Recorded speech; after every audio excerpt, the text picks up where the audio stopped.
नमस्ते दोस्तों, DS science academy के यूट्यूब चैनल पर आप सभी का हार्दिक स्वागत।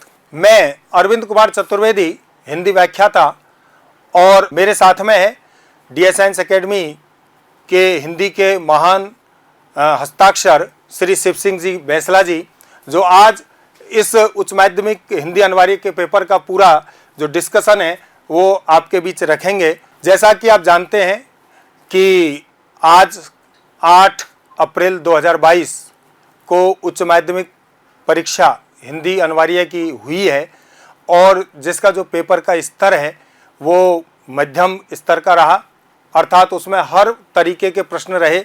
अच्छे लेवल के प्रश्न भी थे, मध्यम श्रेणी के भी थे और बहुत सीधे प्रश्न भी थे।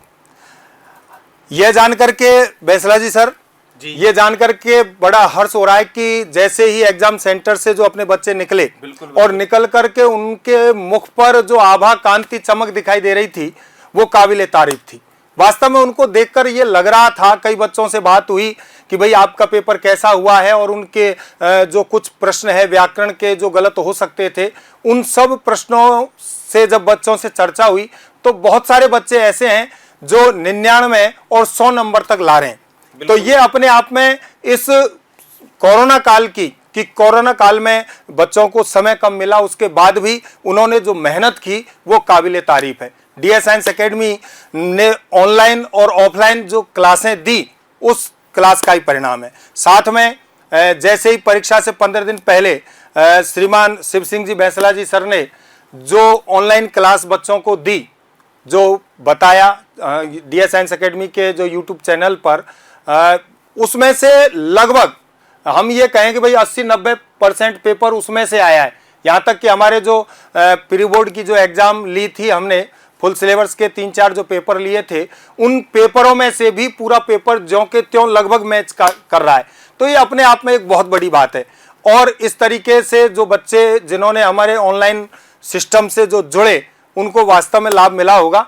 और अब मैं आगे जो पेपर है, इस पेपर को सॉल्व करने के लिए हिंदी के जो व्याख्याता हैं श्री शिव सिंह जी बैसला जी से आग्रह करूंगा कि वे अब इस पूरे पेपर को सॉल्व करके बताएं, ताकि जो बच्चे हैं, कई बच्चों के मन में, हमारे जो चैनल से जुड़े हुए हैं उनके मन में ये प्रश्न है कि भाई ये हमारा सवाल सही हुआ है, गलत हुआ है, तो ये सब उनके जो प्रश्न हैं उनका उत्तर उन्हें मिल सके। धन्यवाद अरविंद जी सर, धन्यवाद सभी को, धन्यवाद सभी डीएस साइंस एकेडमी के यूट्यूब चैनल पर आप सभी का हार्दिक अभिनंदन, स्वागत। सभी इससे जुड़े जो भी अभिभावक और विद्यार्थी हैं वो सभी अपने जो कन्फ्यूजन है, अर्थात अपना मानसिक जो द्वंद्व है उसे दूर कर सकें, इसके लिए हम लेकर आ रहे हैं आपको जो बोर्ड की एग्जाम जो हुई है उच्च माध्यमिक अनिवार्य हिंदी की, उसका सॉल्यूशन लेकर आ रहे हैं। तो बिल्कुल तैयार हो जाइए और अपने इसको देखिए कि हमने कहाँ तक पहुँचे, हमारी जो कामयाबी है वो कहाँ तक लेकर हमें ले जा रही है। इसलिए बच्चे को अपना परखने का, एक कसौटी पर उतरने का हम मौका दे रहे हैं। तो देखिए साहब, अपना जो पहला प्रश्न आया था वो पैसेज का था। पैसेज किस तरीके से हमें करना था, तो पैसेज ऊपर लिख के दिया था उसने, और उसको हमें एक बार सावधानी पूर्वक पढ़ना था और उसके आंसर देने थे। तो आंसर जब हमने दिए तो यानी उसमें पहला जो प्रश्न हमें दिया गया था, पहले प्रश्न में उपर्युक्त गद्यांश का उचित शीर्षक क्या है, उपर्युक्त गद्यांश का उचित शीर्षक क्या है। तो हमें शीर्षक जो देना था उसमें लिखा हुआ है कि भाई इसमें जो जितनी भी चीजें, लेकिन फिर भी हमें सबसे महत्वपूर्ण बात इसमें मिल रही थी सुख और दुख, अर्थात सुख और दुख, क्योंकि सुख और दुख मन के विकल्प होते हैं और इनके आधार पर ही हमें सुख, इसमें जो वर्णन किया गया है तो बुद्धिहीन का भी किया गया है, लेकिन बुद्धिहीन जितना परफेक्ट इसका शीर्षक नहीं रहेगा जितना सुख और दुख इसका परफेक्ट शीर्षक रहेगा। तो देखिए साहब, इसमें जो अपना था ऑप्शन ए सही था, सुख और दुख। दूसरा था सुखी कौन है, सुखी कौन है, तो अपन को ऑप्शन दे रखे हैं जिसका मन बस में है, जिसका मिथ्याम्ब डर है, जिसका मन परवश में है, जिसका, तो यानी यहां पर अपन को दिया है उसने कि जीवन में सुखी कौन है, अर्थात सुखी कौन है जिसका मन बस में है। यानी अब आप विकल्प में देखेंगे कि जिसका मन बस में है, अर्थात ए ऑप्शन सही रहेगा। तो यानी जिनके भी दोनों ए जो है, अर्थात ए दे रखा है, तो ये दोनों ही सही रहेंगे। बाकी अगला जो प्रश्न था कि मनुष्य किस लिए जी रहा है, अर्थात मनुष्य किस लिए जी रहा है, तो ये हमें देखना था। तो अभी हमने पैसेज में आपको बताया कि पैसेज में जो है वो इसे पढ़ेंगे कि मनुष्य किस लिए जी रहा है। तो उसने अपना दिया है कि मनुष्य, हाँ, तो इसलिए मनुष्य जी रहा है केवल उसकी अपनी इच्छा और विधाता की योजना अर्थात विधाता की योजना, अर्थात ऑप्शन में हमें विधाता की योजना यदि दे रखा है तो वो अपना प्रश्न सही रहेगा। तो देखिए विधाता की योजना के अनुसार इसका आंसर ये था, विधाता की योजना के अनुसार मिथ्या आडंबर कौन रचता है। अब देखिए सब, मिथ्या आडंबर कौन रचता है, जिसका मन अपने बस में नहीं होता है, जिसका मन अपने बस में नहीं होता वो मिथ्या आडंबर रचता है। अर्थात जो मिथ्या आडंबर जिसका मन अपने बस में नहीं रहता, तो यानी अभी आप जांचें कि अपने कितने आंसर सही जा रहे हैं। अबोध कौन है, अबोध कौन है, जो समझता है कि वह दूसरों का उपकार कर रहा है वो ही अबोध है। अर्थात आज के जमाने में अज्ञानी वही है जो दूसरों को उपकार कर रहा है, ये समझता है। तो इसका आंसर ये था। दूसरा है सुख और दुख क्या है, अर्थात सुख और दुख अपन ने पहले ही पढ़े थे कि ये क्या है साहब, मन के विकल्प हैं, मन के विकल्प हैं। तो 6 आंसर यदि किसी के सही हैं तो वो 6 में से 6 आपको अंक मिलेंगे, क्योंकि इसमें ऑब्जेक्टिव है, इसमें कोई अंक कटने की कहीं कोई गुंजाइश नहीं है। अगला इसमें एक पद्यांश दिया था, अर्थात दोहे दिए थे, और दोहे दिए थे साहब सुभद्रा कुमारी चौहान का जो है बेटी जो है उसके साथ जो खिलना है बचपन, अर्थात उसका मेरा बचपन, उससे लिया गया था। अर्थात इसकी राइटर भी सुभद्रा कुमारी चौहान है, लेकिन हमें इससे कोई लेना देना नहीं था। रोना और मचल जाना भी आनंद दिलाते थे, ठीक है। बड़े बड़े मोती आंसू अर्थात जयमाला पहनाते थे। रोई माँ मुझको उठाकर लिया, झाड़ पहुंचकर चूम चूम गीले गालों को सुखा दिया। दादा ने क्या दिखलाया, चंदा दिखलाया, ठीक है। नीर नैनयुत अर्थात जो आंखों में आंसू भरे हुए थे वो क्या है, खुशी के मारे चमक उठे।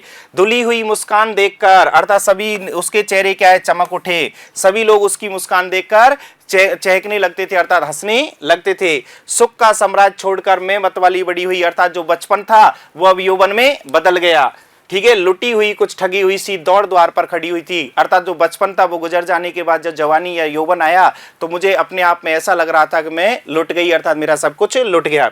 तो रोना और मचल जाना भी क्या याद दिलाता था, अर्थात रोना और मचल जाना भी आनंद दिलाता था। तो ऑप्शन में क्या है साहब, ऑप्शन में हमें मिला आनंद, तो ए उत्तर रहेगा ए। दूसरा प्रश्न था अपना, जयमाला किसकी बनी होती थी। तो देखिए साहब मोतियों अर्थात आंसुओं की, आंसुओं की, तो क्योंकि ये पैसेज में आपको दिया गया है, पैसेज में दिया गया है, क्या दिया गया है साहब, बड़े बड़े मोती से आंसू, अर्थात आंसू जयमाला पहनाते थे। तो बिल्कुल आंसुओं की जयमाला, अर्थात माला किसकी बनी होती थी, आंसुओं की बनी होती थी। आगे देखिए सबके चेहरे क्यों चमक उठते थे, मुस्कान देखकर, अर्थात छोटे बच्चे की मुस्कान देखकर सभी घर वालों के चेहरे मुस्कुराने लगते थे। इस पद्यांश का शीर्षक, अर्थात ये शब्द शीर्षक है, शीर्षक, शीर्षक में देखिए साहब शीर्षक तो क्या होगा, बचपन, क्योंकि ये सुभद्रा कुमारी चौहान ने जो पंक्तियां अर्थात इस कविता को लिखा है उसका शीर्षक ही मेरा बचपन नाम रखा है इसको। आगे जो अपना प्रश्न है वो देखिए साहब, दादा ने कवयित्री को क्या दिखाया। तो दादा ने चंदा दिखलाया, पंक्ति दी है, दादा ने चंदा दिखलाया था। क्या दिखलाया था दोस्तों, चंदा दिखलाया था। नीर नैनयुत चमक उठे, अर्थात वहां आया है कि आंख आंसुओं से भरी हुई आंखें प्रसन्न हो गई, चमक उठे। तो कहां आएगा, देखिए सुख नहीं होगा, आंसू नहीं होगा, पानी नहीं होगा, तो आंसुओं से भरी आंखें, तो ये हो जाएगा साहब आंसुओं से भरी आंखें, अर्थात नीर नैनयुत चमक उठे। तो यानी अपने 12 प्रश्न हो गए, 12 प्रश्न हो गए, और 12 में से 12 हमारे बहुत सारे विद्यार्थी ऐसे हैं जिन्होंने 12 में से 12 ही सही क्लिक करे, अर्थात उनका एग्जाम का जो 100 के 100 जो टारगेट था वो लगभग शायद अब उसके आसपास पहुंच चुके हैं वो। अब अपना जो दूसरा प्रश्न आया था वो व्याकरण से था, अर्थात व्याकरण के जो प्रश्न हैं वो रिक्त स्थानों में दिए थे। तो उसमें देखिए साहब पहला रिक्त स्थान वो दिया था उसने कि मौखिक अभिव्यक्ति का माध्यम क्या है। तो भाषा हमारी जो है वो मौखिक अभिव्यक्ति का माध्यम है, अर्थात भाषा जो हमारी है वो किसका माध्यम है, मौखिक अभिव्यक्ति का माध्यम है। मौखिक अभिव्यक्ति का माध्यम क्या है, भाषा है, बिल्कुल उसने सही लिखा। दूसरा है भाषा का लिखित रूप क्या कहलाता है, तो लिपि कहलाता है। भाषा का जो लिखित रूप है दोस्तों क्या कहलाता है, लिपि कहलाता है। बिल्कुल सही आंसर जिसके भी ये हैं तो बहुत खुशी के साथ आपके पूरे अंक दिए जाएंगे, क्योंकि यहां कटने का कोई सवाल नहीं है। घोड़ा सवारी के काम आता है, अब घोड़ा सवारी के काम आता है तो इसका मुख्य अर्थ निकल रहा है, और जहां मुख्य अर्थ निकलता है वहां कौन सी शब्द शक्ति हो जाती है, अविदा। बिल्कुल सही है, क्योंकि घोड़ा सवारी के ही काम आता है, कोई लक्षण अर्थ नहीं है इसमें, इसलिए घोड़ा सवारी के काम आता है, तो इसका आंसर होगा अविदा। लक्षणों के आधार पर हमने बोला था कि लक्षणार्थ शब्द शक्ति में मुख्य अर्थ में बाधा होती है, और लक्षण अर्थ पर जब अर्थ दिया जाता है तो वहां कौन सी शब्द शक्ति हो जाती है, लक्षणा शब्द शक्ति हो जाती है। लक्षणों पर आधारित चारू चंद्र की चंचल किरणें, ठीक है। तो प्रश्न को कितना आसान बना दिया उसने कि च वर्ण की आवृत्ति दे दी और हमारे यहां वर्ण की आवृत्ति केवल अनुप्रास अलंकार में ही होती है। तो दोस्तों कितना आसान हो गया ये प्रश्न आपको ये रिक्त स्थान देने से कि च वर्ण की आवृत्ति होने से अनुप्रास अलंकार है। नहीं तो आप कंफ्यूज हो जाते, कुछ मानवीय करते तो कुछ रूपक करते, लेकिन इसने आसान बना दिया आपके लिए। हो सकता है आपका ये प्रश्न गलत नहीं करवाना चाहता था वो एग्जामिनर, इसलिए उसने आपको असहूलियत बरत दी। जहां शब्द की आवृत्ति हो किंतु अर्थ भिन्न हो वहां यमक अलंकार होता है। बिल्कुल, जहां शब्द की तो आवृत्ति होती है, वर्ण की आवृत्ति अनुप्रास में होती है, तो शब्द की आवृत्ति कहां होती है? यमक में। बिल्कुल, तो यमक अलंकार, लेकिन दोनों के अर्थ क्या निकले? भिन्न निकले। वहां कौन सा अलंकार होता है? यमक अलंकार होता है। तो 6 आपके ये ग्रामेटिकल यानी व्याकरण से संबंधित जो प्रश्न दिए गए थे वो हमारे 6 के 6 सही गए हैं। हमारे बहुत सारे विद्यार्थियों के मेरे पास फोन भी आए, कुछ मुझे रूबरू भी हुए, अर्थात मेरे साथ साक्षात्कार भी हुआ उनका। तो उनसे जब मैं मिला तो उन्होंने कहा सर 6 के 6 ही सही है। और हमारी जो यूट्यूब चैनल जो DS साइंस एकेडमी का है उस पर ये प्रश्न सेम आपको मिल भी जाएंगे। यदि किसी को इसकी परख करनी है तो हमारी वीडियो भी देख सकते हैं। आगे देखिए साहब, अगला जिससे हमारे विद्यार्थी ही नहीं सारे बोर्ड के विद्यार्थी डरते हैं पारिभाषिक शब्दावली से, ठीक है, जिसका हमेशा मन में संशय रहता है। एंट्री करते समय भी बच्चे ये संशय में थे कि जो अंग्रेजी का शब्द आएगा उसके हिंदी मीनिंग समय होगा या नहीं होगा। लेकिन देखिए किस्मत का भी साथ और शब्दों का भी साथ, और हमारी जो वीडियो डाली थी हमने पारिभाषिक शब्दावली उसमें सेम शब्द मिल गए। यानी नोटिस, उसने पूछा है नोटिस तो उसका अर्थ होता है सूचना, हाँ सर्कुलर इसका अर्थ होता है परिपत्र। फिर अगला उसने दिया था शब्दकोश, यानी हिंदी में लिख कर दिया था और उसको अंग्रेजी में परिभाषित करना था, अर्थात उसकी होती है डिक्शनरी। डिक्शनरी शब्दकोश कहलाता है। सोचिए अपन बचपन से ही डिक्शनरी पढ़ते आ रहे हैं, शब्दकोश पढ़ते आ रहे हैं, हिंदी शब्दकोश को अंग्रेजी में डिक्शनरी बोलते हैं। बिल्कुल, जो बच्चे इसको बहुत बारीकी से समझते थे उन्होंने बहुत अच्छी तरीके से इसे कर दिया ऐसा। तो यानी यहां पर सबसे ज्यादा समस्या थी बच्चे को, जो 100 में से 100 लाने वाला विद्यार्थी है वो यहां उलझ रहा था और आज वो सुलझ गया है आपके सामने, यानी उसने विजय प्राप्त कर ली है, उसकी विजय पताका लहरने लग गई है। इंटरनेट पत्रकारिता से क्या आशय है, उसने प्रश्न पूछा था। ये संवाद यानी समाचार पत्र यानी जो है विविध माध्यमों से उसने लिया था। तो इंटरनेट पर अखबार का प्रकाशन करना और खबरों का आदान प्रदान करना इंटरनेट पत्रकारिता कहलाता है, अर्थात इंटरनेट पर सूचनाएं प्राप्त करना इंटरनेट पत्रकारिता कहलाता है। अगला जो प्रश्न उसने दिया था कि वक्तिन का वास्तविक नाम क्या है, ये बहुत अच्छा प्रश्न था, यानी बहुत महत्वपूर्ण प्रश्न था। सभी बच्चों का लगभग सही गया है और हमारे वीडियो में ये पहला ही प्रश्न है। यानी वक्तिन का वास्तविक नाम लक्ष्मी अर्थात लक्ष्मण था, लक्ष्मी अर्थात लक्ष्मण था। भाई ये दोनों ही आप लिख सकते थे, लक्ष्मी जिसने लिखा है उसका भी सही है। ऐसे नहीं कि सर मैंने लक्ष्मण नहीं लिखा क्योंकि लक्ष्मण उसका अपभ्रंश हो गया था, लक्ष्मी उसका वास्तविक नाम था, बिल्कुल सही था। अगला उसने जो प्रश्न दिया है, यशोधर बाबू अपनी घरवाली के आधुनिकाओं सा आचरण करने पर क्या कहकर उसका मजाक उड़ाते थे, अर्थात अपनी पत्नी से जब वो आधुनिकताओं का सा आचरण करती थी तो उसका कैसे कहकर मजाक, यानी क्या शब्द यूज लेते थे उसके लिए।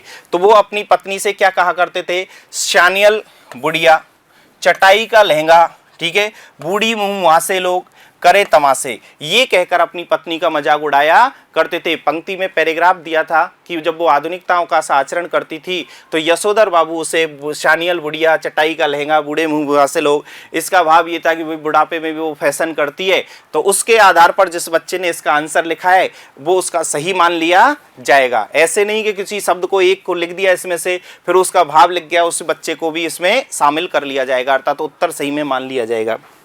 सिल्वर वेडिंग से कहानी का इसका उनका क्या संबंध है। अब देखिए प्रश्न को उसने बड़े तरीके से सुलझा दिया।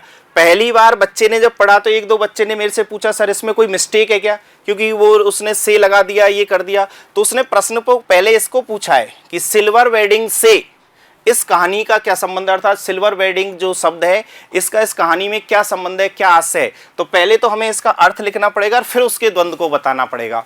तो देखिए सिल्वर वेडिंग का शाब्दिक अर्थ है शादी की 25वीं सालगिरह। भाई सिल्वर वेडिंग यानी शादी की 25वीं सालगिरह, ठीक है। इसमें पश्चिमी संस्कृति यानी पाश्चात्य संस्कृति और भारतीय संस्कृति के द्वंद्व को दर्शाया गया है। ये अब यानी इसमें प्रश्न बच्चे का जो है उन्होंने ये आंसर ज्यादातर लोगों ने यहां तक का तो सबने लगभग दे दिया है, लेकिन इसमें थोड़े से उलझ गए कि सिल्वर वेडिंग से इस कहानी में क्या आज से है, अर्थात सिल्वर वेडिंग से यानी शादी की 25वीं सालगिरह से। और इसमें क्या बताया गया है, तो आंतरिक द्वंद्व को बताया गया है। कौन से को, भारतीय संस्कृति और पश्चिमी संस्कृति यानी पाश्चात्य संस्कृति के द्वंद्व को बताया गया है। बिल्कुल सही आंसर हम आपको इस यूट्यूब चैनल के माध्यम से बता रहे हैं कि जो आंसर बोर्ड अपनी आंसर की में लिखेगा वही आंसर सेम यहां होंगे, तो इससे आप बिल्कुल अपना कंफ्यूजन दूर कर सकते हैं। अगला उसने जो प्रश्न दिया था, जूझ कहानी, आनंद यादव, कहानी के आधार पर बताइए कि लेखक के पिता ने उसकी पढ़ाई को क्यों छुड़वाया था। भाई लेखक के पिता ने क्यों छुड़वाया था, तो देखिए प्रश्न दो तरीके से है ये। लेखक के पिताजी ने उन दत्ताजी राव के सामने क्या पक्ष दिए थे पढ़ाई छुड़वाने के, वो अलग है और ये अलग है। ये प्रश्न है लेखक के पिता ने उन पढ़ाई को क्यों छुड़वाया था, क्योंकि वो बच्चे को खेती के काम में लगाकर खुद स्वतंत्र रहना चाहता था, इसलिए छुड़वाया था। अब अपन ने यदि ये अपन बहुत सारे बच्चे इसमें ये प्रश्न का आंसर ये देके आए कि भाई वो गलत संगतों में नहीं पड़े इसलिए उसे छुड़वा दिया था, लेकिन इसका आंसर होगा ये कि वो खेती के कार्यों में लगाकर खुद स्वतंत्र रहना चाहता था, इसलिए उन्होंने अपने पिताजी ने उनको छुड़वा दिया था साहब। कविता से लगाव के बाद लेखक को अकेले रहना क्यों अच्छा लगने लगा, ये प्रश्न बहुत ही इंपॉर्टेंट था और उसने पूछा है। बिल्कुल हमारी सभी लाइव क्लासों में भी आप देख सकते हैं, इन प्रश्नों का संग्रह आपको दिया गया है। हाँ, कविता के लगाव के बाद लेखक को लगने लगा था कि भाई मैं जितना अकेला रहूंगा उतना मैं कविता का अभिनय ज़्यादा कर सकूंगा, उतना ही मैं कविता को गा सकूंगा, लिख सकूंगा और थुई थुई करके नाच सकूंगा। इसलिए वो ये चाहता था कि मैं कविता, जब मुझे सीख गया था कविता का, जब उसे अनुभव हो गया था, तो वो चाहता था कि मैं जितना अकेला रहूंगा उतना ही कविता में निपुणता प्राप्त करूंगा। इसलिए वो इसने हमने लिखकर भी बताया आपको कि कविता के लगाव के बाद लेखक को लगने लगा था कि मैं अकेला रहूं उतना ही अच्छा है। इस कारण कविता के ऊंची आवाज में गाई जा सकेगी, किसी तरह का अभिनय किया जा सकेगा और थुई थुई करके नाचा जा सकेगा। बिल्कुल जिन्होंने ये लिखा है पूरे अंक आपको दिए जाएंगे। अब देखिए साहब, प्रश्न संख्या 9 में उसने कवि की रचनाओं को पूछा है और कवि हैं साहब रघुवीर सहाय, जिन्होंने कैमरे में बंद अपाहिज अपनी कविता लिखी है। तो उनकी 2 रचनाएं दी हैं कि 2 रचनाएं कौन कौन सी हैं, तो आत्महत्या के विरुद्ध और सीढ़ियों पर धूप में, ठीक है ने। और इसकी और भी हैं, जल्दी हंसो हंसो, तो यानी लेकिन हमें 2 लिखनी थी, तो आत्महत्या के विरुद्ध और सीढ़ियों में धूप में, यानी सीढ़ियों पर धूप में। बिल्कुल सही है। यदि 2 में से 2 यदि आपने दोनों दी हैं तो आपके पूरा 1 अंक आपको प्राप्त है साहब। सबसे अच्छा, सबसे प्रिय आपका जो जन्म था, अर्थात उन्होंने जो जीवन परिचय के जो पूछा है कि भाई जन्म कहाँ और किसका हुआ, तो आपका पहला पार्ट भक्तिन और उसकी लेखिका हैं साहब महादेवी वर्मा, ठीक है। तो महादेवी वर्मा का जन्म 1907 फर्रुखाबाद उत्तर प्रदेश में हुआ था। बिल्कुल सभी बच्चों के सही हैं ये, यानी जहां उलझाने वाला प्रश्न था उसी को उसने सीधा कर दिया है।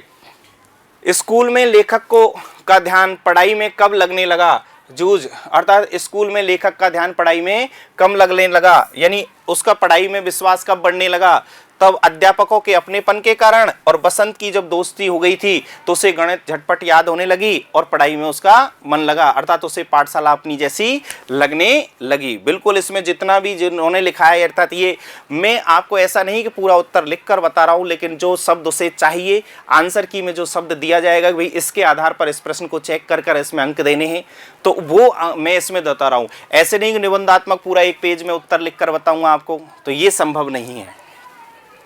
आगे देखिए साहब, अपना जो खंड वह है वो चालू हो गया है। एक में 3 प्रश्न आते हैं, आपको पता है, तीनों आपने सही कर लिए।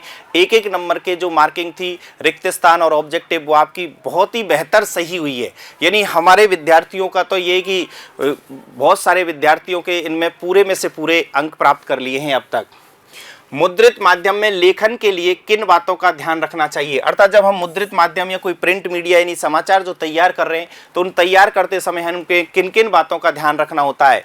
तो मैं आपको बता दूं कि आपने पॉइंट बनाए होंगे या नंबर लगाया होगा जो भी है, लेकिन जिस प्रकार आपको जो कि साहब हमें मुद्रित माध्यम या प्रिंट माध्यम का कोई भी समाचार तैयार करते समय भाषा का ज्ञान होना चाहिए, पाठकों की रुचियों का भी हमें ध्यान होना चाहिए, शब्द सीमा का भी ध्यान होना चाहिए। ऐसा नहीं कि मैटर ही बहुत ज़्यादा लिख दिया जिससे कि पढ़ने वाला ही परेशान हो जाए। शब्द शुद्धियों का भी ध्यान रखना चाहिए और लेखन में तारतम्यता अर्थात क्रमबद्धता भी होनी चाहिए। ये हमेशा मुद्रित माध्यम लिखते समय हमें ध्यान रखना चाहिए। अब इनमें से जो भी आपने बिंदु यानी जो भी मैटर आपने इनमें से कुछ दिया है वो आपका सभी सही है, सभी का सही है। आगे देखिए साहब, अगला जो प्रश्न उसने बहुत ही बेहतर प्रश्न दिया है, पत्रकारीय लेखन पर टिप्पणी लिखिए। अर्थात पत्रकारिता क्या है, इस पर एक टिप्पणी लिखनी थी। पत्रकारिता क्या है। अब बच्चे क्या है, उलझ गए। कुछ बच्चे इंटरनेट पत्रकारिता की लिख रहे हैं, कुछ लिख रहे हैं। तो अब देखिए साहब, पत्रकारीय लेखन का मुख्य जो धर्म होता है, अर्थात अर्थ जो होता है, मुख्य जो अर्थ होता है वो होता है सूचना प्राप्त करना या सूचना प्रदान करना। इसमें सूचनात्मक ज्ञान देने वाले शब्दों का प्रयोग किया जाता है और सूचना तथ्यों के आधार पर दी जाती है। भाई हमारे सामने कोई आंकड़े आते हैं और उनके आधार पर हम समाचार तैयार करते हैं, तो उन आंकड़ों के आधार पर ही हम उनके उद्देश्यों को, और इसका उद्देश्य होता है लोगों को सूचना पहुंचाना। तो ये पत्रकारिता पर एक टिप्पणी लिखनी थी, 2 अंक की टिप्पणी थी। इसमें जो भी आपने जो बड़ा चढ़ाकर ऐसे जो लिखा है, अर्थात इन बिंदुओं का यदि आपने प्रयोग किया है तो आपने बहुत बेहतर आपकी यानी उत्तर देने का आपने इरादा सोच कर गए थे। अध्यापक और छात्र के बीच गृह कार्य करने को लेकर एक 5 वाक्य। अब यहाँ पर क्या था कि हमारे जो सिलेबस में था तो आलेख और फीचर से संबंधित प्रश्न आना था, और ये इसमें क्या है कि एक संवाद की तरह जो होता है, डायलॉग जो होता है आपके अंग्रेजी में बोले तो यानी वो दे दिया भाई अध्यापक और विद्यार्थी को जो गृह कार्य दिया गया है, तो आप इसमें अपनी रुचि के अकॉर्डिंग आप 5 वाक्य लिख सकते थे। भाई 5 वाक्य बनाने कि भाई अध्यापक ने विद्यार्थी से कहा भाई आपको होमवर्क दिया गया है, क्या आपने कर लिया। बच्चा कहेगा साहब यस कर लिया। तो गृह कार्य कैसे करना है, उसमें शुद्धि कैसे है, तो बच्चा उसमें शुद्धियों को सुधारेगा। तो ये अपने अकॉर्डिंग आपको बताकर बना के देना है था। इसका आंसर भाई मैं मेरे अकॉर्डिंग लिखूंगा, आप आपके अकॉर्डिंग लिखेंगे। तो आप इस तरीके से एक डायलॉग बना देना था आपको कि अध्यापक फिर विद्यार्थी यानी उसके जो जवाब थे उनको इसमें कंडक्ट कर देना था। आगे अपना जो प्रश्न था 7वें नंबर पर, बात सीधी थी पर कविता की मूल संवेदना, अर्थात बात सीधी थी पर भाषा के चक्कर में टेढ़ी फंस गई। ये हमारे कुंवर नारायण जी ने लिखी है, अर्थात इसके कवि हैं जो कुंवर नारायण हैं, और उन्होंने कुंवर नारायण जी ने अपनी कविता बात सीधी थी में वर्तमान समय में जो लोग हैं भाषा का दिखावा कर रहे हैं, पांडित प्रदर्शन कर रहे हैं, शब्दों को जटिल बना रहे हैं, अर्थात अपनी भाषा में शब्दों के जटिलता को प्रयोग कर रहे हैं क्योंकि अपने दिखावे के कारण। तो इस जटिलता के या अपने दिखावे के कारण ये भाषा में सही शब्दों का प्रयोग नहीं कर पा रहे, जिससे भाषा का क्या अर्थ सही निकल नहीं पा रहा है। इसलिए भाषा को हमें सहूलियत से बरतना चाहिए, ये हमें दिया गया था। तो देखिए साहब, भाषा में जटिल शब्दों का प्रयोग कर रहे हैं जिससे उसका मूल भाव नष्ट होता हुआ जा रहा है, और भाषा को सरल और स्पष्ट तरीके से प्रयोग करना चाहिए जिससे पाठक को सहूलियत से समझा जा सके और शब्दों के और अर्थ का समन्वय किया जा सके। अर्थात भाषा में शब्द और अर्थ का समन्वय होना सबसे बढ़िया बेहतर बात है। वही सबसे बेहतर बात यह है कि भाषा में शब्द और अर्थ का सबसे ज्यादा महत्व हो रहा है, और शब्द और अर्थ का समन्वय जब हो जाता है तो भाषा अपने आप सामने वाले यानी दर्शक और श्रोता को समझ में आ जाती है। तो यानी ये सबसे बेहतर बात थी इसमें। तो इस चीज को यदि आपने दिया है तो वो आपको 2 अंक देने के लिए एग्जामिनर को मजबूर होना पड़ेगा, अर्थात परीक्षक भी आपको देगा। पतंगों के साथ साथ बेबी उड़ रहे हैं, पंक्ति का आज से स्पष्ट कीजिए। तो पतंग, आपको पता है आपका पतंग जो कविता है वो आलोक धानवा ने लिखी है, और आलोक धानवा ने अपनी पतंग कविता के माध्यम से बच्चों की उमंगों को, उत्साह को, नए उत्साह के नए जीवन को बताया गया है। तो पतंग के साथ साथ बेबी उड़ रहे हैं, तो यहाँ बे शब्द जो है इसका अर्थ क्या है साहब, बच्चे, अर्थात बच्चों के लिए प्रयोग हुआ है बे, अर्थात कौन उड़ रहे हैं, बे उड़ रहे हैं, अर्थात बच्चे उड़ रहे हैं। तो जैसे पतंगों को ऊंचाइयों पर उड़ते हुए देखते हुए बच्चे भी अपने रंध्रों के सहारे उड़ रहे हैं, अर्थात अपनी कल्पनाओं के सहारे ऊपर उड़ रहे हैं कि वो भी अपनी ऊंची कल्पनाएं आसमान तक ले जा रहे हैं। तो पतंगों को ऊंचाइयों पर देखकर बच्चे भी अपनी कल्पना के सहारे आसमान में उड़ रहे हैं, अर्थात रंध्रों के सहारे अपनी कविता में इसे दिया गया है। तो वही आपका इसका उत्तर था।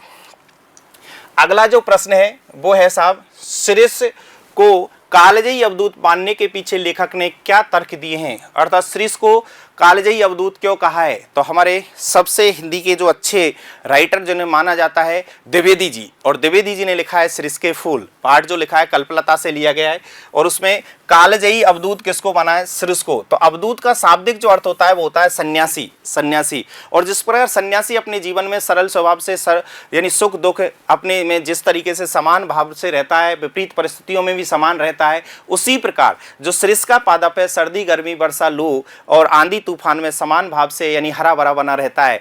इसीलिए श्रीश की तुलना किससे की गई है, यानी सन्यासी से यानी अवधूत से की गई है। फिर भी मैं आपको पढ़कर बता रहा हूं कि देखिए साहब, सन्यासी जीवन की विपरीत परिस्थितियों में भी सहज भाव से अपना जीवन यापन करता है, ठीक उसी प्रकार सृष्टि भी सर्दी, गर्मी, वर्षा, लू, आंधी, तूफान आदि का सामना या आदि की मार झेलकर हरा बना रहता है और पुष्पों से लदा रहता है।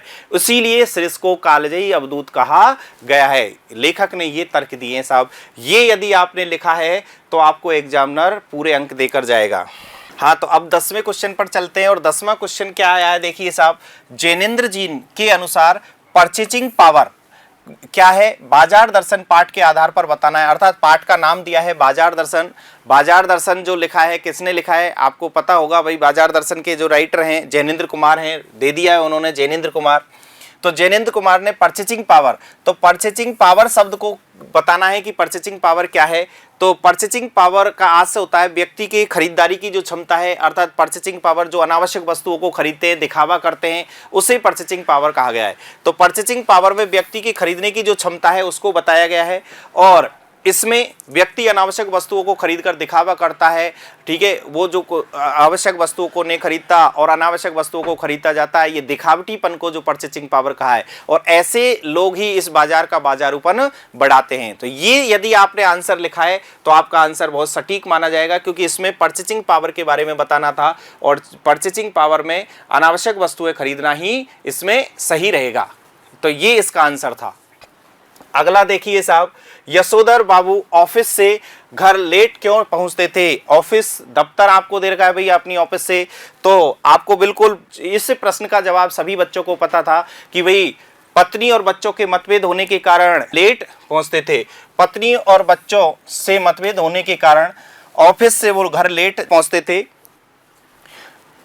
और उनकी आधुनिक प्रवृत्तियों से उनके मन में मतभेद चलते रहते थे, अर्थात पारिवारिक मतभेद होते थे, बच्चे उनकी बात नहीं मानते थे, इसलिए वो घर से लेट पहुंचते थे। तो इसका आंसर हो जाएगा पत्नी और बच्चों से मतभेद होने के कारण यशोधर बाबू ऑफिस से लेट घर लौटते थे।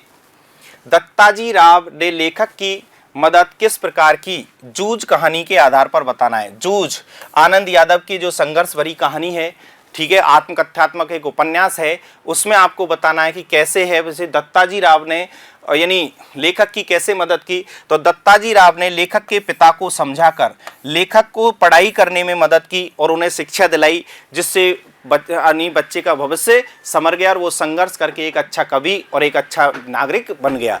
इसलिए दत्ताजी राव ने उनके जीवन में अहम भूमिका निभाई। दत्ताजी राव ने उनके जीवन में अहम भूमिका निभाई। हाँ, अब अपना खंड 6 आता है और 6 में अपने निबंधात्मक प्रश्न आते हैं, यानी 3-3 नंबर के प्रश्न आते हैं। अपन जो व्यय था उसमें 2-2 नंबर के प्रश्न थे, तो 2-2 नंबरों को अपन 40 शब्दों में पूरा करना था, अर्थात 20 से 40 शब्दों में। अब यहाँ अपन को जो प्रश्न की जो लगभग 250 शब्दों में थे, यानी लगभग एक पेज का आंसर तो अपन को देना ही होगा। तो देखिए साहब, इसमें प्रश्न दिया है, कैमरे में बंद अपाहिज कविता में प्रश्नकर्ता का क्या उद्देश्य रहा है, उसके स्थान पर यदि आप होते तो साक्षात्कार किस प्रकार लेते। तो यानी आप उस मीडिया कर्मी के आधार जगह होते तो उसकी जगह आप कैसा उसका इंटरव्यू लेते, यानी साक्षात्कार लेते। तो इस प्रश्न को हम आपको वैसे हिंट देकर, यानी जो जो आउटलाइन है उनके माध्यम से हम आपको समझाएंगे, क्योंकि निबंधात्मक को पूरा लिखना असंभव है। तो प्रश्नकर्ता चाहता तो यानी प्रश्नकर्ता पहले तो उसने पूछा कि भाई क्या क्या उद्देश्य है उसका, तो मीडिया वाले, तो ये है सब कैमरे में बंद अपाहिज रघुवीर साहा जी ने जो लिखी है, उसमें जो प्रश्न करता है अर्थात जो मीडिया कर्मी है वो उस अपाहिज को प्रश्न पूछ कर क्या करना चाहता है, रुलाना चाहता है, जिससे दर्शकों की करुणा प्राप्त करके अपने कार्यक्रम को सफल बनाना जा सके और चैनल को प्रसिद्ध किया जा सके। उनका जो लक्ष्य है वो चैनल को प्रसिद्ध करना है, अपने व्यवसाय को सुप्रसिद्ध करना है और धन कमाना है। उनको साथ संवेदना नहीं जुड़ी हुई है। तो यानी वो जो प्रश्न करता है वो उस अपाहिज को रुलाना चाहता है और अपने चैनल को प्रसिद्ध करना चाहता है और उससे उनका धन कमाना चाहता है। तो यदि मैं प्रश्नकर्ता के स्थान पर होता, भाई इसके बारे में आप डिटेल लिख देते पहले तो, कोई मीडिया कर्मी ये कर चाहता था और उसे इसलिए रुलाना चाहता था, अपने चैनल को प्रसिद्ध करना चाहता था, अपने उद्देश्यों को पूरा करना चाहता था। फिर अपन उसमें पैराग्राफ चेंज करके, क्योंकि उसमें प्रश्न दूसरा दिया है, यदि उसके स्थान पर यदि आप होते, तो यदि मैं होता या हम होते, आप प्रयोग कर सकते थे कि यदि उसके स्थान पर मैं होता या हम होते तो हम उस अपाहिज से ऐसे प्रश्न करते कैसे प्रश्न पूछते साहब? जिससे उसका ही नहीं अब तो दुनिया के सभी अपायजों का हौसला बढ़ सके, अर्थात उनके उसके साथ हमारी संवेदनाओं को हम जोड़ते, संवेदनहीनता उसके साथ हम नहीं करते, और जिससे जीवन में कुछ नया करने का प्रोत्साहित हो सके, अर्थात वो विकलांग व्यक्तियों को, उन अपाहिज व्यक्तियों को जो हमारे देश में बेसहारा माने जाते हैं, उन्हें अपना कुछ नया प्रोत्साहन मिलता, नया कुछ करने का एक जज्बा हम प्राप्त करते, यानी हम उन्हें वो प्रश्न करते जिनसे उनका उत्साह बढ़ता, उनके साथ हमारे लोगों की संवेदना जुड़ती, दर्शक भी उससे जुड़कर उन्हें संवेदना व्यक्त करते, तो हम उससे एक सहूलियत के प्रश्न करते। तो ये आपको 2 पैराग्राफों में इस प्रश्न के जवाब देने थे। तो आपको ये लगभग समझ में आ गया होगा कि जिस तरीके से ये करना था, कैसे करना था। अगला इसमें अथवा दिया गया था। अथवा जो दिया गया था वो अथवा था साहब कि ऊषा कविता, जो अथवा था वो था ऊषा कविता के आधार पर बताइए कि कवि ने किन उपमानों का प्रयोग कविता में क्यों गतिशीलता दी है। ठीक है, तो आपको मैं पता दूं, इसमें आधुनिक बिंबों का प्रयोग न करके उसने ग्रामीण बिंबों का प्रयोग किया है, और वो जो हैं आसमान को देखिए साहब, काली स्लेट, काली सिल, ठीक है ने, राख से लीपा हुआ चौका, ठीक है, नील शंख जैसे इन सभी उपमानों का प्रयोग किया है। तो यानी इसको लिख देना था, और उसके बाद उसने ये बोला है कि किन अन्य उपमानों का प्रयोग भी किया जा सकता था, अर्थात हम इसमें नीलिमा, लालिमा, कालीमा, यानी इन स्लेट की जगह हम नीलिमा, स्याही, रोशनी, इनका प्रयोग कर सकते थे। यानी हम उसमें आधुनिक चीज़ों का, यानी इन काली स्याही, स्लेट, खड़िया चौक, इनके आधार पर हम लाल रंग, लाल स्याही, इनका भी प्रयोग कर सकते थे। तो ये ऐसा जीवंत उदाहरण दिया है उसने जिसमें परिवेश बदला जा चुका है। तो अब इसमें आपने यदि ये लिखा है, पहले तो आपको ये बता देना था कि लेखक ने किन किन का प्रयोग किया है। लाख से लीपा हुआ चौका, काली स्लेट, ठीक है, केसरिया रंग से मल दी गई हो, लाल खड़िया चौक मल दी गई हो, ठीक है, नील जल में देह जैसे कोई गौर देह झिलमिला रही हो, ये तो उसने यानी कवि ने खुद ने ही कर दिए, शमशेर सिंह बहादुर ने।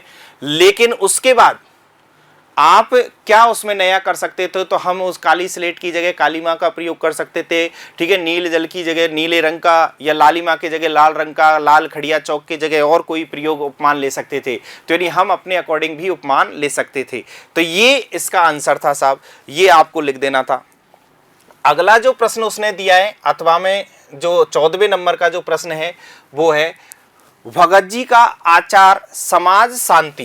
प्रश्न को समझना बहुत ही बेहतर बाजार दर्शन से प्रश्न लिया गया है। बाजार दर्शन और भक्तिन और बाजार दर्शन दोनों ही पार्ट बहुत अच्छे थे अपने सिलेबस में। मैंने तो ये कहा था कि प्रश्न और व्याख्या दोनों यहीं से आनी है, और वो यहीं से आए। एक से व्याख्या आई तो दूसरे से प्रश्न आ गया। देखिए साहब, भगत जी तो उसने बोला है कि किस प्रकार सहायक हो सकता था, अर्थात शांति और समता स्थापित करने में भगत जी का जो व्यवहार था यानी आचार था वो किस प्रकार हमें सहायक हो सकता था। तो उसके लिए, क्योंकि भगत जी संतोषी स्वभाव के आदमी थे, वो कभी लोभ लालच नहीं करते थे, तो इसलिए उसने बोला है कि भगत जी संतोषी स्वभाव के व्यक्ति थे। वे आवश्यक वस्तु ही बाजार से खरीदते थे, अर्थात अनावश्यक वस्तुओं को वो खरीदते नहीं थे, जिससे बाजार में अवैधानिक दोहन नहीं होता था, अर्थात अनावश्यक वस्तुओं का नहीं खरीदी जा सकती थी, और लोगों को सहज रूप से उनकी इच्छित वस्तु प्राप्त हो जाती थी। बिल्कुल जैसे भगत जी को अपनी इच्छित वस्तु काला नमक और जो चाहिए जीरा वो पंसारी की दुकान से मिल जाता था। भगत जी इस कर्म से महंगाई ने बढ़ाकर शांति स्थापित होती थी, अर्थात भगत जी का जो ये संतोषी स्वभाव था, इससे वही जो अनावश्यक वस्तुएं यदि हम नहीं खरीदेंगे तो बाजार में महंगाई नहीं बढ़ेगी, और बाजार में महंगाई नहीं बढ़ेगी तो हम समानता और शांति से जीवन यापन कर सकेंगे। तो और सभी लोग आर्थिक विषमताओं के होने के बावजूद भी बाजार में समान हो सकते थे। क्यों? क्योंकि भाई हम पैसे की परचेजिंग पावर दिखाएंगे नहीं, और पैसे की परचेजिंग पावर जब हम दिखाएंगे नहीं, यानी खरीदारी के बारे में हम इस तरह करेंगे नहीं अनावश्यक, तो उसमें लोगों में समानता और शांति व्यवस्था स्थापित की जा सकती है। तो इस मैटर पर जब आपने ये पूरा पैसेज लिखा है, आपका पैराग्राफ, आपका उत्तर लिखा है, तो आपका सही है। यानी ये हम इस निष्कर्ष पर पहुंचे कि इन बिंदुओं को यदि आपने यूज करते हुए लिखा है तो, क्योंकि हमने आपको उन बिंदुओं को दे दिया है जिनसे आंसर तैयार किया जा सकता है। इसमें जो अथवा दिया है प्रश्न संख्या 14 में, उसमें जो प्रश्न दिया है ढोलक की थाप मृत गांव में किस प्रकार सजीवनी भरती थी, पठित कहानी पहलवान की ढोलक के आधार पर बताइए। तो पहलवान की ढोलक फणेश्वर नाथ रेणु आंचलिक उपन्यास, अर्थात एक ग्रामीण परिवेश का बहुत ही अच्छा वर्णन किया गया है। तो इसमें ढोलक की थाप मृत गांव में किस प्रकार संजीवनी भरती रहती थी। तो ये आपको उत्तर लिखना था कि फणीश्वर नाथ रेणु द्वारा लिखित आजलिक उपन्यास जो ढोलक है, पहलवान की ढोलक, उसके माध्यम से जो कवि है लेखक फणीश्वर नाथ जो रेणु है, वो अपनी पहलवान की ढोलक के माध्यम से गांव में सजीवनी शक्ति भरने का काम करते थे। क्योंकि पहलवान जब ढोलक बजाता था तो गांव के जो अर्धमृत, जो बीमार लोग थे, पत्तविहीन जो लोग थे, उनमें क्या ऐसा वो दंगल का दृश्य नाचने लगता था। उनकी आंखों के सामने वो दंगल का दृश्य नाचने लगता था और उन्हें अपने बीमारी का या अपने दुख का कोई कष्ट नहीं होता था। और अंततः मृत्यु प्राप्त होते समय, यानी अपनी आंखें बंद करते समय भी उन्हें कोई दुख कष्ट सामने नहीं करना पड़ता था, यानी कष्टों को नहीं झेलना पड़ता था। तो ये यदि आपने लिखा है तो आपका आंसर बहुत बेहतर है। एग्जामिनर भी इसमें प्रश्न यानी समझेगा और प्रश्न के उत्तर को समझकर इसका आंसर यानी आपने दिया है तो आपके उत्तर में जो अंक हैं वो आपको पूरे प्राप्त होंगे। अगला देखिए साहब, 15वां जो प्रश्न दिया है उसने बहुत बेहतर प्रश्न दिया है। सिल्वर वेडिंग कहानी, सिल्वर वेडिंग कहानी जो हमारी वितान से है, यशोधर बाबू और उनकी पत्नी के बीच वैचारिक अंतर की पीढ़ी के लिए वैचारिक अंतर को दिखाया गया है। उदाहरण देकर स्पष्ट करना था। तो उदाहरण देकर स्पष्ट करना था तो पहले तो हमें ये बताना है कि उनमें सिल्वर वेडिंग कहानी जो है उसमें यशोधर बाबू और उनकी पत्नी में क्या वैचारिक मतभेद था। तो यशोधर बाबू भारतीय संस्कृति के पक्षधर थे, अर्थात वो भारतीय संस्कृति को अपना आदर्श मानते थे। वे अपनी मूल संस्कारों को नहीं छोड़ना चाहते थे, क्योंकि वो अपने आदर्शवादी संस्कारों को वो अपने नहीं छोड़ना चाहते थे।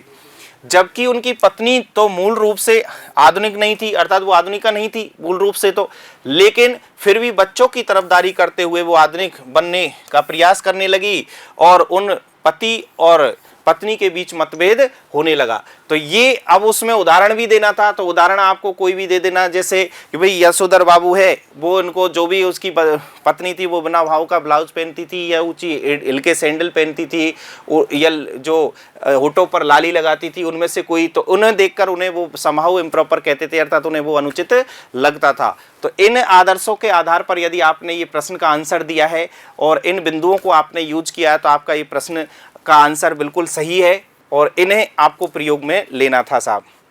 अगला इसमें जो अथवा में जो प्रश्न दिया है, और अथवा में दिया है जूझ पाठ था, जो जूझ कहानी से आनंद यादव की से, कि एक विद्यार्थी के जीवन में गुरु का क्या महत्व है।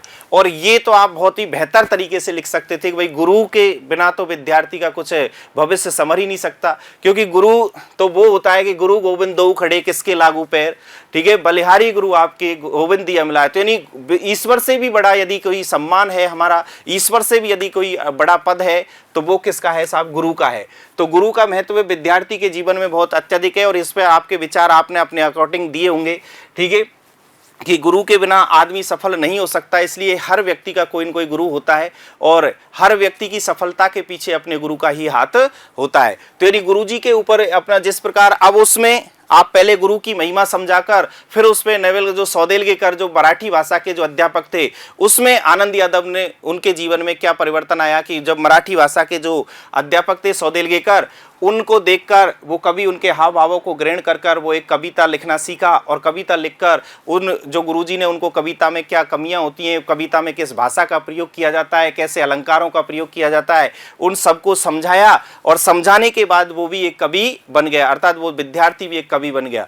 तो विद्यार्थी, अब आनंद यादव के जीवन में गुरुजी का महत्व इस कहानी में बताया गया है। तो उसी प्रकार जिस प्रकार आनंद यादव के जीवन में गुरुजी का महत्व था, उसी प्रकार जीवन में सभी विद्यार्थियों के जीवन में गुरुजी का महत्व अनन्य है, अत्यधिक है, अनमोल है और गुरुजी यानी हमारे जीवन की अमूल्य धरोहर है। अब देखिए साहब, प्रश्न संख्या 16 पर आपको आना था कवि परिचय और उसने दिया है कवि परिचय हरिवंश राय बच्चन। तो हरिवंश राय बच्चन का कवि परिचय आपने यदि लिखा है तो मैं आपको उसके हिंट बता देता हूं कि क्या उसमें लिखना था, क्या उसमें लिखना था। तो वो देखिए साहब, हरिवंश राय बच्चन का जन्म आपको लिखना था, जन्म, मृत्यु लिखनी थी, उसका हिंदी साहित्य का उसका काल लिखना था, काल, ठीक है, भाषा शैली लिखनी थी, ठीक है, जीवन परिचय लिखना था और साहित्यिक परिचय के साथ यदि आपको सम्मान और पुरस्कार नीचे याद थे तो वो भी आपको लिखने थे। तो आपको देखिए साहब, जैसे इसका जन्म जो हुआ था 1907 इलाहाबाद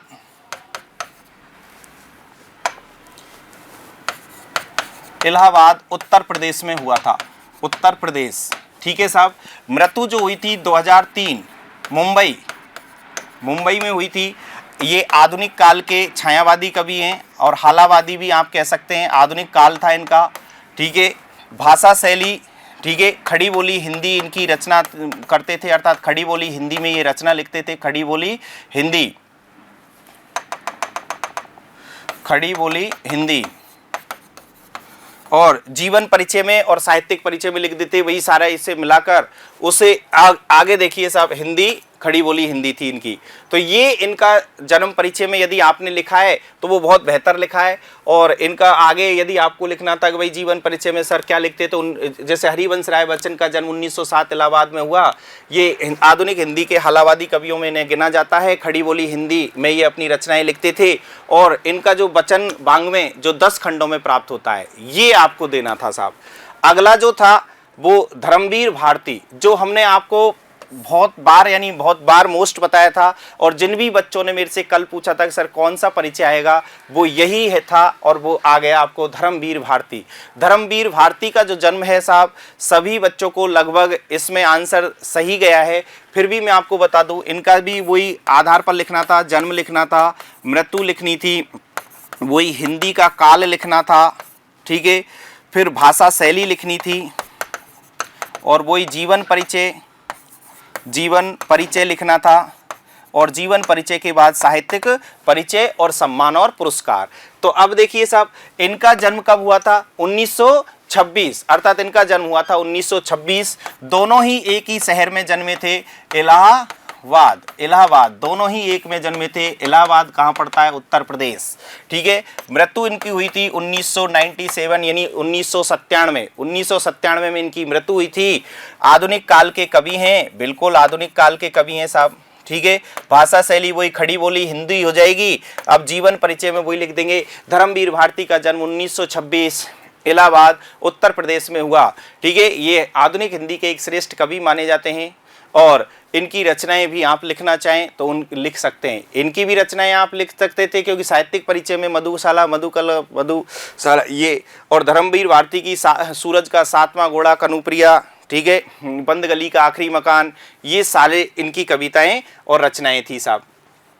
अगला जो प्रश्न आपको, यानी बहुत बेहतर तरीके से आपने कवि परिचय किया है और हमें जो आशा थी उससे परे आपने जो आंसर दिए हैं वो बहुत अच्छे थे। लेकिन अब साहब आती है व्याख्या, यानी खंड दय चालू हो जाता है। और व्याख्या है, जिंदगी में जो कुछ भी है सहर्ष स्वीकारा है। तो पाठ का नाम अपने आप ही आपको मिल गया कि सहर्ष स्वीकारा पाठ से ली गई है। राइटर कौन है? गजानन माधव मुक्तिबोध। तो हमें लिख देना था साहब कि इसका जो आंसर जब हमें करना था तो इस आंसर में हमें क्या लिखना था भाई, इसका अर्थ तो करना ही था। तो इसका अर्थ में हम लिखते कि उक्त काव्यांश गजानन माधव मुक्तिबोध द्वारा लिखित काव्य संग्रह भूरी भूरी खागदूल की कविता सहर्ष स्वीकारा से ली गई है, क्योंकि कविता का नाम हमें मिल ही गया। और कहाँ से ली गई है? उनका कविता संग्रह है भूरी भूरी खागदूल से। तो उक्त काव्यांश गजानन माधव बोध द्वारा, अब वहाँ इतने हिंदी साहित्य के श्रेष्ठ कवि, एक अच्छे उद्गोत कवि, जैसे भी आपने उनके विशेषण लगाए वो बहुत अच्छा किया। लेकिन मैंने आपको राइटर का नाम, उसकी कविता संग्रह का नाम और कविता का नाम बता दिया है कि गजानन माधव बोध द्वारा जो रचित या लिखित जो काव्य संग्रह है भूरी भूरी खागदूल, उसकी कविता सहर्ष स्वीकारा से ली गई है। अब इसका अर्थ कर देते, उसका प्रसंग लिख देते और उसके बाद उसके विशेष लिख देते। वही प्रसंग में इसमें यह है कि जीवन की परिस्थितियों को स्वीकार करने का संदेश दिया है साहब, कि सभी परिस्थितियों को हमें स्वीकार कर लेना चाहिए। फिर अर्थ कर देना था और अर्थ करके उसके विशेष लिख देने थे। अब विशेष में आप भाषा के बारे में लिख देते, भाषा सरल सुबोध एवं प्रभामयी है। ठीक है। तत्सम तद्भव शब्दों का प्रकाश किया है, अनुप्रास अलंकार और पुनरुक्ति प्रकाश, क्योंकि इसमें वर्णों की बार बार जैसे पल पल, तो पुनरुक्ति प्रकाश अलंकार का प्रयोग हुआ है। ये हमने जब यदि लिखा है तो आपकी व्याख्या बिल्कुल 6 नंबर के लिए तैयार है। अगला जो आपकी इसके अथवा में जो व्याख्या आई थी वो हमारे कवि और शायर फिराक गोरखपुरी अर्थात रघुवती सहाय, ठीक है ना, फिराक गोरखपुरी के रुवैया से ली गई है साहब, रुवैया से। तो अब देखिए साहब, इसका जब हम लिखते तो काव्यांश, यानी जो सामने हमारा काव्यांश जो आया है, अर्थात उक्त काव्यांश कवि शायर फिराक गोरखपुरी की रचना गुले नगमा, गुले नगमा के उद्धत अर्थात गुले नगमा से उद्धत रुबैयों से लिया गया है। तो इसकी जो कवि काव्य संग्रह है अर्थात इन्होंने एक काव्य संग्रह लिखा है अर्थात उसको क्या किस नाम से, गुले नगमा से, अर्थात कहाँ से, गुले नगमा के रुबैया से ली गई है। राइटर कौन है, फ्राक गोरखपुरी हैं, अर्थात फ्राक गोरखपुरी की गुले नगमा की रुबैया से लिया गया है। इसका प्रसंग में बता देते कि भाई दिवाली की यानी उत्सव का वर्णन किया गया है और उसमें व्याख्या करके फिर विशेष लिख देते। विशेष में इसमें बहुत सारी चीज़ें लिख सकते थे कि भाषा हिंदी उर्दू मिश्रित है साहब, ये भी लिख सकते थे। हाँ, वात्सल्य रस का प्रयोग हुआ है, रुबैया छंद खुद है ही है क्योंकि ये रुबैया फारसी का छंद है साहब, और इसमें चित्रात्मक शैली का प्रयोग हुआ है। तो इसके विशेष अपन यानी 5 भी लिख सकते थे, 4 भी लिख सकते थे, जितना बना सकते हैं उतने बना सकते थे क्योंकि हिंदी उर्दू मिश्रित भाषा थी, चित्रात्मक शैली थी, वात्सल्य रस था, ठीक है। तो यानी वात्सल्य रस इसमें दिया गया था, तो ऐसे शब्दों को हम इसमें यूज ले सकते थे। दूसरी जो 18 नंबर का जो प्रश्न है वो हमारा व्याख्या दोबारा है लेकिन ये है गद्यांश से, और इस व्याख्या के लिए मैंने आपको प्री बोर्ड में जो व्याख्या दी थी सेम छपकर व्याख्याएं आई हैं, यानी वो शहर स्वीकारा से भी मैंने आपको प्री बोर्ड में व्याख्या दी थी यही वाली, फिर ये भक्तिन वाली भी दी थी, और मैंने आपको ये संबंध के बारे में बताया था कि इस पर विशेष ध्यान रखना कि सेवक स्वामी का संबंध देगा तो सेविका स्वामिनी आपको लिखना पड़ेगा। फिर भी तो देखिए साहब, इसमें प्रसंग जब हम संदर्भ और प्रसंग की बात करेंगे तो उसमें महादेवी वर्मा द्वारा रचित है ये, तो बिल्कुल हिंदी साहित्य की आधुनिक काल की मीरा कही जाने वाली सर्वश्रेष्ठ कवयित्री या लेखिका जो भी आपने लिखा है, क्योंकि यहाँ लेखिका का काम कर रही हैं वो, तो इसीलिए उन्होंने देखिए साहब, और कहाँ से ली गए, स्मृति की रेखाओं से लिया गया है, और ये स्मृति की रेखाओं का जो शीर्षक है भक्तिन उससे लिया गया है। संस्मात्मक रेखा चित्र है भक्तिन, और इसमें एक सेवक स्वामी के संबंधों को बताया गया है या भक्तिन और महादेवी वर्मा के मध्य जो संबंध हैं उनको बताया गया है। फिर विशेष लिख देते, भाषा सरल सुबोध है, ठीक है, और सेवक तत्सम शब्दों के साथ तद्भव शब्दों को भी बताया गया है। इस प्रकार हम इसको विशेष भी लिख दिए थे साहब। आगे यानी अगली जो व्याख्या इसके अथवा में जो दी है वो रही है, कुछ देर चुप रही जीजी फिर मठरी मेरे मुंह में डालती हुई बोली बिना देख के त्याग। तो आपको इतना देखते ही जीजी शब्द आते ही आपको पाठ का नाम याद आ गया होगा, काले मेघा पानी दे, अर्थात काले मेघा पानी दे। कौन है इसके राइटर, धर्मवीर भारती। धर्मवीर भारती ने लिखा है काले मेघा पानी दे। तो इसके धर्मवीर भारती द्वारा रचित जो निबंध है काले मेघा पानी दे से लिए गया है, इसमें त्याग और यानी दान के महत्व को बताया गया है। फिर इसका विशेष लिख देते, वही भाषा सरल सुबोध है, सत्सम तद्भव शब्दों का प्रयोग किया गया है, त्याग और दान के महत्व को बताया गया है। बिल्कुल, आप व्याख्या के बाद अब अपन का प्रश्न था साहब 19वें नंबर का, बच्चों को बहुत मानसिक तनाव था, सर पत्र 5 प्रकार के हैं, कौन सा आएगा कौन सा नहीं आएगा, तो आ गया और आ गई साहब क्या, निविदा। निविदा विज्ञप्ति, यानी दोनों ही आ गई साहब, निविदा और विज्ञप्ति। हमने कहा था कि शुरू के 3 में से आपको 2 मिल जाएंगे, और शुरू के 3 यानी अर्धशासकीय, निविदा और विज्ञप्ति, तो आपको दोनों मिल गई, निविदा और विज्ञप्ति। तो देखिए साहब, इसमें हमें अपने विद्यालय का नाम लिख देना था, तो इसको बनाने के लिए मैं आपको यहाँ बना के बताता हूँ। निविदा, सबसे पहले हमें जो कार्यालय का नाम लिख देना था, अर्थात कार्यालय क्या था, अपना विद्यालय, तो कोई भी एक विद्यालय का नाम लिख देना था। फिर इधर क्रमांक लिख देना था, क्रमांक, इधर इसमें दिनांक लिख देना था, और दिनांक लिखकर यानी बीच में निविदा सूचना, यानी निविदा सूचना लिख देनी थी साहब, निविदा सूचना लिख देनी थी या निविदा लिख देनी थी। अंडरलाइन करके नीचे आपको लिख देना था कि जो भी है कि आपने जो विद्यालय का नाम लिखा, जैसे राजकीय उच्च माध्यमिक विद्यालय या डीएस साइंस एकेडमी उच्च माध्यमिक विद्यालय आपने जैसे लिखा, तो यहाँ डीएस साइंस एकेडमी विद्यालय की ओर से एक मोहरबंद निविदा निकाली जाती है जिसकी अंतिम तिथि ये रहेगी, और उसका प्रपत्र 100 रुपये जमा कर कार्यालय से प्राप्त किया जा सकेगा। निविदा सभी उपस्थित निविदादाताओं के समक्ष प्रातः 11 बजे खोली जाएगी। फिर उसके बाद उसका विवरण बना देते, अर्थात उसका एक बॉक्स बना देते, और बॉक्स में सबसे पहले अपन को क्रम संख्या लिख देनी थी, फिर विवरण लिख देना था यानी क्या काम करवाना है, फिर अनुमानित राशि लिख देनी थी, अनुमानित राशि लिखकर धरोहर राशि लिख देनी थी, और धरोहर राशि लिखकर समय दे देना था। तो ये इसमें जब आप हमने विवरण लिखा, जैसे कोई भी हमें जो कि भाई प्रवेश फॉर्म छपवाने थे, विद्यालय की जो सामग्री है प्रिंटिंग प्रेस से जो भी है वो छपवाने थे, या कोई और नोट्स तैयार करवाने थे, वर्कशीट तैयार करवानी थी, जो भी आपको करवानी थी वो आपकी इच्छा थी, इसमें जो भी लिख सकते थे। अंत में यानी शर्तें लिखकर 3 शर्तें लिख देते कि भाई शर्तों में मैं आपको बता दूं कि निविदा खोलने एवं रद्द करने का अधिकार अधो हस्ताक्षरकर्ता का होगा। यदि कार्य में कोई कमी पाई गई तो धरोहर राशि जब्त कर ली जाएगी और न्यायिक परिवाद का क्षेत्र गंगापुर सिटी रहेगा। बिल्कुल, और नीचे साइन कर देने थे प्रधानाचार्य DS science academy Gangapur city. ये इसका यानी निविदा का प्रारूप था। अब यदि सोचिए कि आपने विज्ञप्ति की है तो विज्ञप्ति में आपको दिया था सचिव माध्यमिक शिक्षा बोर्ड राजस्थान की ओर से, यानी ये हमने प्री बोर्ड में लिया था। आपको याद होगा विद्यार्थी जो है सेम यही क्वेश्चन था और प्री बोर्ड में ये प्रश्न दिया था आपको कि बोर्ड परीक्षा तिथि में परिवर्तन हो गया, यानी तो पोस्टपोन्ड हो गई हैं परीक्षाएं, तो उसके लिए तो हम सबसे पहले वही कार्यालय का नाम लिखते, इसमें भी माध्यमिक शिक्षा बोर्ड राजस्थान अजमेर, एक साइड क्रमांक लिखते, दूसरी साइड दिनांक लिखते और फिर डायरेक्ट सूचना लिखकर हम क्या लिख देते कि सभी बोर्ड परीक्षार्थियों को सूचित किया जाता है कि उच्च माध्यमिक परीक्षा 2022 ठीक है जो 3 मार्च से होनी थी, किस अपरिहार्य कारणों से स्थगित कर दी जाती है। अगली जो तिथि है वो शीघ्र ही समाचार पत्रों में प्रकाशित कर दी जाएगी। ये लिखकर नीचे सचिव साइन कर देने थे, सचिव माध्यमिक शिक्षा बोर्ड राजस्थान अजमेर। तो यानी ये आपको विज्ञप्ति में था। विज्ञप्ति भी बहुत सही, शानदार, सटीक दी थी आपको। तो ये आपका विज्ञप्ति और निविदा। निविदा में हमें ये प्रारूप बनाना है और विज्ञप्ति में डायरेक्ट कार्यालय का नाम लिखकर उसकी सूचना दे देनी है। तो बिल्कुल आपको, मुझे आशा है कि आपने सभी ने ये प्रश्न सही किया होगा और हमारे विद्यार्थियों का तो ये बिल्कुल ही सही है, क्योंकि मैं मिल भी चुका हूँ उनसे और उनसे मेरे काफ़ी संपर्क हुए। तो उन संपर्कों में उन्होंने बताया कि भाई हमारा ये अगला जो प्रश्न है साहब निबंध है, और निबंध तो लगभग बच्चों के भाई सही जाते ही हैं, क्योंकि निबंध में तो अपनी कल्पनाएं लिखनी है, अपना परिप्रेक्ष्य लिखना है, अपना विचार लिखना है, अपना मत देना है।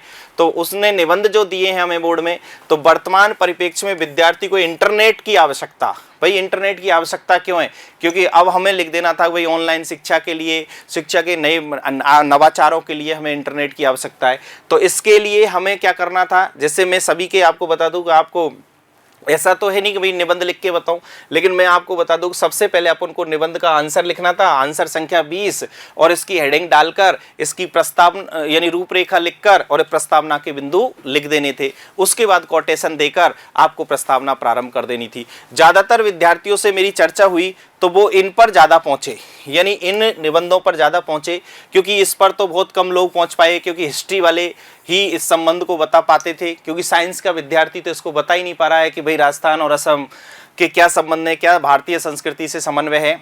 तो बेटी बचाओ बेटी पढ़ाओ पहली परफॉर्मेंस ज़्यादातर लोगों की ये रही है। तो बेटी बचाओ बेटी पढ़ाओ में सबसे पहले इसका नाम लिखना था, फिर उसकी रूपरेखा तैयार करके भाई बेटी बचाओ, बेटियों की 21वीं सदी में आवश्यकता, बेटियों की शिक्षा की आवश्यकता, बेटियों का समाज में महत्व, ये बनाकर उपसंहार लिखकर इसका खत्म कर देते थे साहब। इधर बढ़ती हुई महंगाई, बिल्कुल ही बहुत बेहतर। इस समय वर्तमान में पेट्रोल डीजल की कीमतें इतनी बढ़ रही हैं कि आना ही था, यानी निबंध आना ही था, क्योंकि उसको भी यानी एग्जामिनर को भी लग रहा है कि भाई महंगाई बहुत बढ़ रही है। तो इसलिए महंगाई, तो वही हमें शीर्षक लिखना था और शीर्षक लिखकर उसके यानी शीर्षक लिखा और उसकी रूपरेखा बनाकर कि महंगाई यानी प्रस्तावना लिख देती थी, बढ़ती हुई महंगाई के कारण, फिर उसका क्या प्रभाव पड़ रहा है, बढ़ती महंगाई के क्या प्रभाव पड़ रहे हैं, फिर इसका क्या उपाय किया जा सकता है, और उपसंहार लिख देना था, यानी समाप्त कर देना था। तो ये अपना आज का जो पेपर था उच्च माध्यमिक परीक्षा 2022 हिंदी अनिवार्य, उसका सॉल्यूशन हमने आपको कराया।